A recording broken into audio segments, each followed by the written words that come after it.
Hello everybody, नमस्कार। मैं प्रेम सिंह हमारे स्टडी चैनल पर आपका स्वागत करता हूं।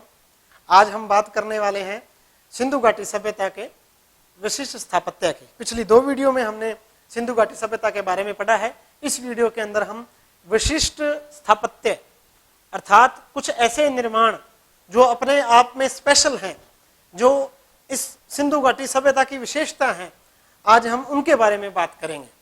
एक एक करके हम सबकी बात करेंगे। तो शुरू करते हैं मोहनजोदड़ो से। सबसे पहले विशाल स्नानागार। विशाल स्नानागार स्थित है मोहनजोदड़ो के अंदर। मोहनजोदड़ो शाब्दिक अर्थ क्या बताया था मैंने इसका? मर्तकों का टीला। कहां स्थित है ये मोहनजोदड़ो? सिंध, पाकिस्तान। पाकिस्तान के सिंध में सिंधु नदी के किनारे स्थित यह स्थल है मोहनजोदड़ो, जहां के जो पश्चिमी भाग है, जो दुर्ग टीला है, उसके अंदर हमें एक विशाल स्नानागार के अवशेष मिले हैं। जैसा कि पीछे हमने बात की थी भी, जो राखलदास बनर्जी हैं, एक्चुअली वो एक कुषाणकालीन स्तूप का उत्खनन कर रहे थे और उसी दौरान नीचे एक नगर होने के जो है अवशेष उन्हें प्राप्त हुए। जब खुदाई हुई तो ये मोहनजोदड़ो का जो विशाल नगर है ये अस्तित्व में आया। जितने नगरों की भी खुदाई हुई है उनमें बिल्कुल बढ़िया दशा में जो पाया गया है उनमें मोहनजोदड़ो पहले नंबर पर है। देखो, जो हड़प्पा है उसका क्षेत्रफल मोहनजोदड़ो से ज्यादा है, लेकिन हमें वो सुरक्षित अवस्था में नहीं मिल पाया। पीछे हमने बात की है, ईंट चुराने वाले लोगों ने हड़प्पा का बुरा हाल कर दिया, लेकिन मोहनजोदड़ो हमें बिल्कुल सुरक्षित अवस्था के अंदर मिला है। यहां के दुर्ग टीले से पश्चिमी भाग से हमें एक स्नानागार के अवशेष मिले हैं। इस प्रकार का यह निर्माण है, जिसके दो तरफ इधर और इधर सीढ़ियां बनी हुई हैं। तीन तरफ इसके बरामदा बना हुआ है। देखो, स्नानागार अर्थात जलाशय है ये। आप इसको यूं समझ सकते हो भी, आपने देखा होगा हम कई जो धार्मिक स्थल हैं, जैसे पुराने जो मंदिर हैं या गुरुद्वारे हैं, जिनका कुछ जो हमारे धर्म से रिलेटिव महत्व होता है, तो वहां पर लोग जाते हैं ना नहान करने के लिए। बस लगभग उसी प्रकार का ये विद्वानों ने उसी के साथ जो है इसकी समानता बताई है। आज के वर्तमान टाइम में जिस प्रकार से जो हमारे कई धार्मिक स्थल हैं जहां पर पवित्र सरोवर बने होते हैं, लोग वहां पर नहान करने के लिए जाते हैं, उसी प्रकार का ये स्नानागार था। एक पवित्र सरोवर था मोहनजोदड़ो का। और विद्वानों का मत है कि विशेष अवसरों पर उन लोगों के वो किस कैलेंडर के अनुसार गणना करते थे, हमें इस बात की जानकारी नहीं है, लेकिन वो किन दिनों को पवित्र मानते थे उस हिसाब से निश्चित रूप से कुछ ऐसे दिन रहे होंगे, वहां कोई उत्सव होता होगा या तो, और या कोई जो है स्पेशल पूजा का आयोजन, उस अवसर पर लोग यहाँ पर स्नान करते थे। तो इस सरोवर के तीन तरफ बरामदे बने हुए हैं। एक तरफ 8 स्नानागार अलग से बंद जो है जो स्नानघर बने हुए हैं, 8 3 मंजिला स्नानघर की यहाँ पर बात होती है, भी बने हुए थे, ताकि ज्यादा भीड़ हो तो लोग उनके यहाँ सरोवर में नहाने के बाद फिर स्नानघर के अंदर जाके दोबारा साफ पानी से नहा के अपने कपड़े बदल सकें। ऐसी पूरी देखो इतनी व्यवस्था वहां पर थी। बरामदे के पीछे कुछ इमारतें बनी हुई थी। इसी स्नानघर के पास हमें एक महाविद्यालय भवन की भी पुष्टि होती है, भी महाविद्यालय की इमारत थी। पुरोहितों के निवास की भी पुष्टि होती है, भी पुरोहितों का निवास था। इसके अलावा अगर हम बात करें, पक्की ईंटों से निर्माण किया गया है इसका। देखो, इस टॉपिक पर हम बात कर चुके हैं। भी सिंधु घाटी सभ्यता का जितना भी निर्माण है उसमें पक्की ईंटों का प्रयोग किया गया है। केवल हम कुछ स्थलों की बात करते हैं, जैसे कालीबंगा, वहां पर कुछ कच्ची ईंटों का प्रयोग हुआ है। हरियाणा में हम बात करते हैं राखीगढ़ी की, वहां कच्ची ईंटों का इस्तेमाल हुआ है।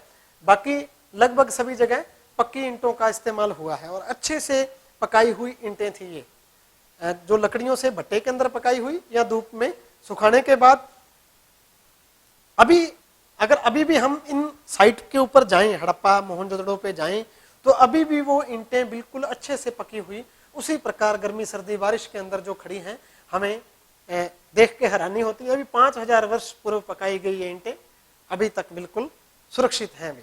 तो पक्की ईंटों से इसकी दीवारें नीचे सरोवर की बनाई गई हैं और फिर ऊपर बिटुमिन्स वगैरह का प्लास्टर किया गया है ताकि पानी का बिल्कुल भी जो है इसके अंदर रिसाव नहीं हो। 39 बाई 23 बाई 8 फीट का जो है इसका क्षेत्रफल है इस सरोवर का। इसके अलावा इसके समीप एक कुएं के अवशेष हमें मिले हैं। उस कुएं से जो है लगातार इसके अंदर जल की सप्लाई होती थी और यहाँ से एक नाली हमें मिली है जो इस स्नानघर का जल है इससे बाहर भेजने के लिए, ताकि लगातार नया पानी इसके अंदर आता रहे और पहले वाला पानी इससे निकलता रहे। इस प्रकार जल बहता रहे इसमें, ताकि लगातार जो पानी है बिल्कुल स्वच्छ रहे, खराब नहीं हो। ये ध्यान देने वाली बात है, उन्होंने हर जगह साफ सफाई का पूरा प्रबंध किया है। तो ये विशाल स्नानागार है। जैसा कई बार मैंने क्लास में भी बात की है, भी मोहनजोदड़ो नाम से एक फिल्म भी बनी है जो है राकेश रोशन ने बनाई है, उनके लड़के ऋतिक रोशन ने इसमें अभिनय किया है। जो हमारी ये सिंधु सरस्वती सभ्यता के अंदर जो मोहनजोदड़ो के बारे में जैसा बताया गया है, लगभग सेम उसी प्रकार इस हिस्ट्री के ऊपर ही ये फिल्म बनी है। अच्छी फिल्म है। उसमें इस उत्सव को भी दिखाया गया है जो इस विशाल स्नानागार के अंदर होता था। बड़ा सुंदर उन्होंने दृश्य बनाया है, कल्पना की है भी हो सकता है किस प्रकार का वहां पर उत्सव होता हो जब इसमें शाही स्नान वगैरह कुछ ऐसा उन्होंने उसके अंदर दिखाया है। तो समय निकाल के आपको, अभी तो पर्याप्त समय है, तो जरूर ये फिल्म जो है मोहनजोदड़ो आपको देखनी चाहिए। आपके ज्ञान में सिंधु घाटी सभ्यता के बारे में जो भी है अच्छी खासी नॉलेज के अंदर इजाफा होगा। दूसरे नंबर पर हम बात कर रहे हैं विशाल अन्नागार।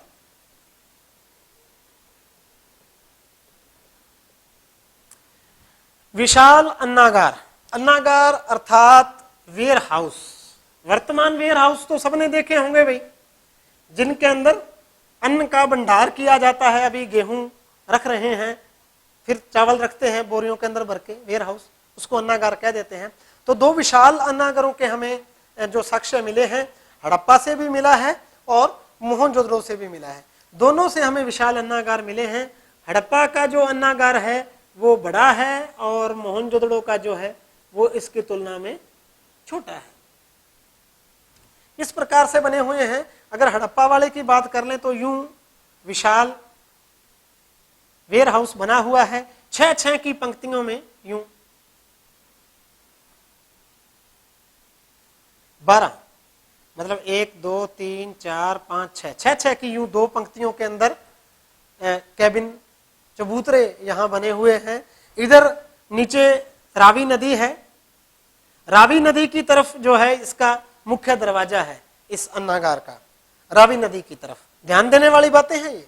विशाल अन्नागार जो हमें मिला है, 6-6 की 2 पंक्तियों के अंदर इसमें कक्ष बने हुए हैं, चबूतरे बने हुए हैं यहाँ पर जैसे वर्तमान में बने होते हैं, ताकि उनके ऊपर जो उस समय अन्न को वो जिन पात्रों में भर के रखते थे उसके ऊपर रखा जा सके।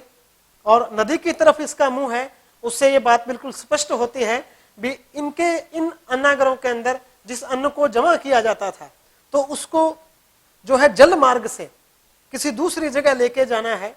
मान लो रावी से सिंधु नदी और फिर अरब सागर के तट पर हो सकता है भी जो है समकालीन सभ्यता, मेसोपोटामिया की सभ्यता है, मिस्र की सभ्यता है, वहां तक हमारा अन्न पहुंचता हो या देश के अन्य भागों में पहुंचता हो।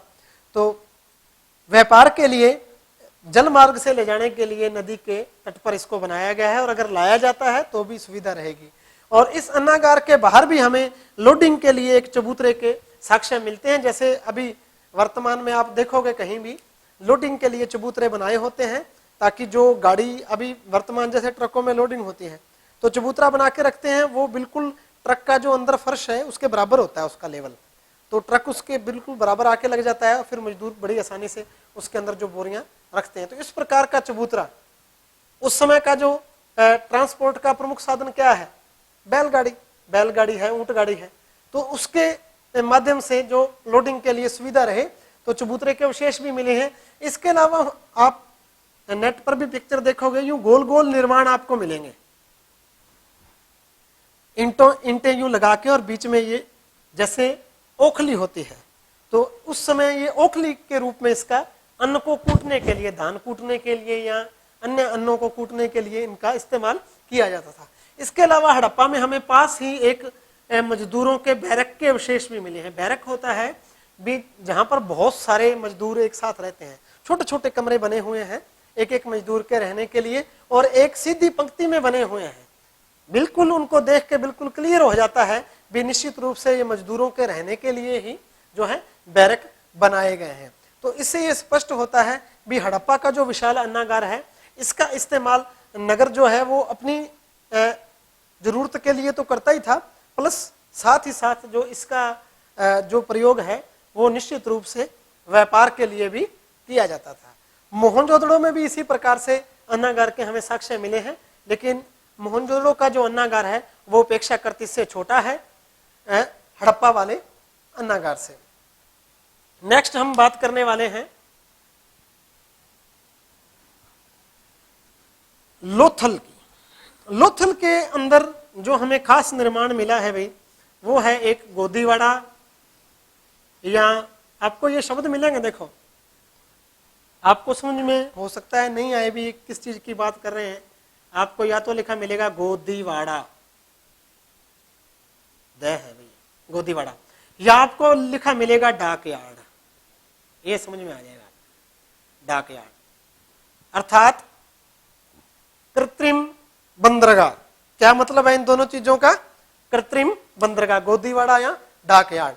ये हमें मिले हैं गुजरात के लोथल से। लोथल भोगवा नदी के किनारे स्थित है गुजरात के अंदर, भारत के अंदर भी। लोथल गुजरात से हमें ये स्थल मिले हैं। और लोथल कहाँ स्थित है? भोगवा नदी के किनारे स्थित है लोथल।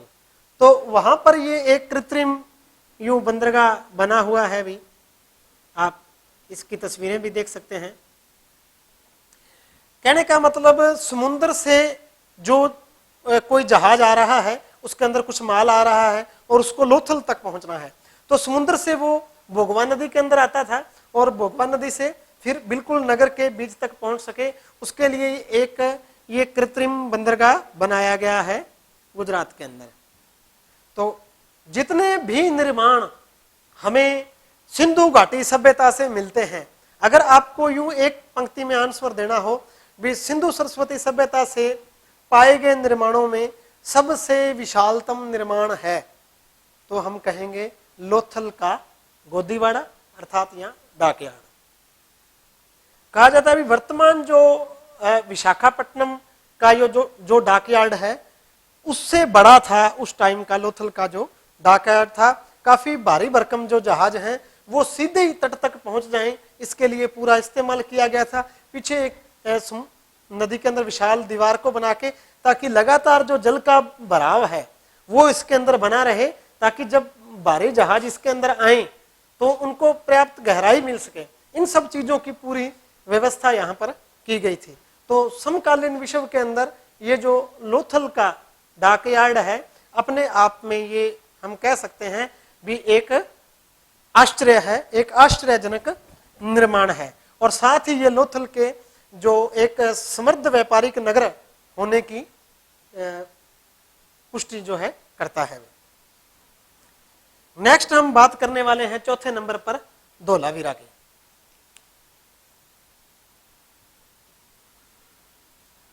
धोलावीरा से हमें दो चीजें मिली हैं। एक तो स्टेडियम और एक जलाशय। ज्यादा महत्वपूर्ण स्टेडियम है ये हमें मिले हैं धोलावीरा, और धोलावीरा है गुजरात में।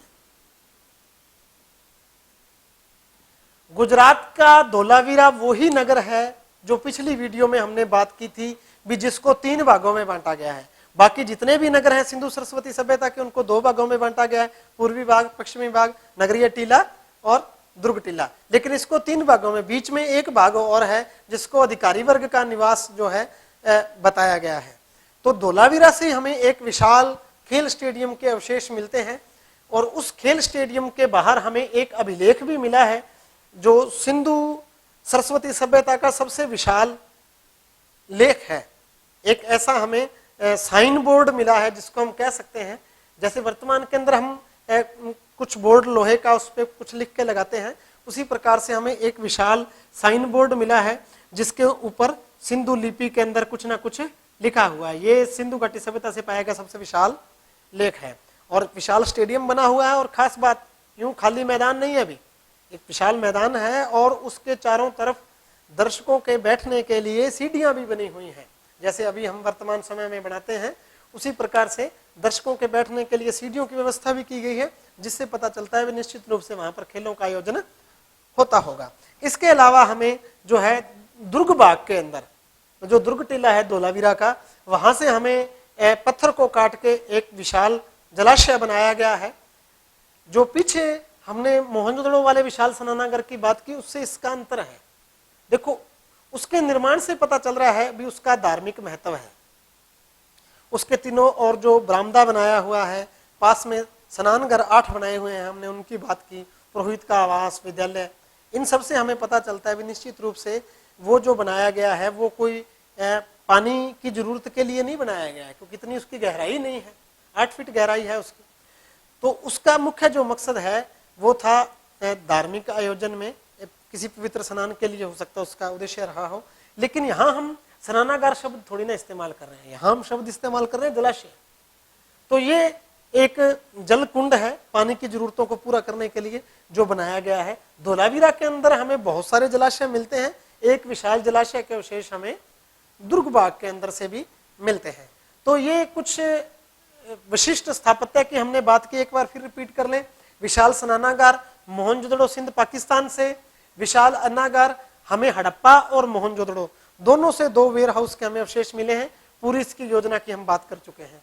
तीसरा गोदीवाड़ा या डाकयार्ड, ये लोथल भोगवा नदी के किनारे स्थित है।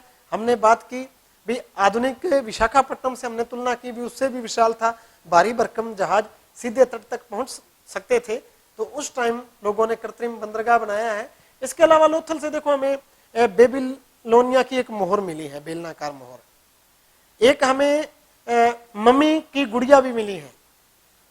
2 सभ्यताओं के साथ एक साथ संपर्क होने के अवशेष हमें लोथल से मिलते हैं, मिस्र की सभ्यता से भी और बेबीलोन की सभ्यता से भी, जिससे पता चलता है भी यह एक समृद्ध व्यापारिक केंद्र था।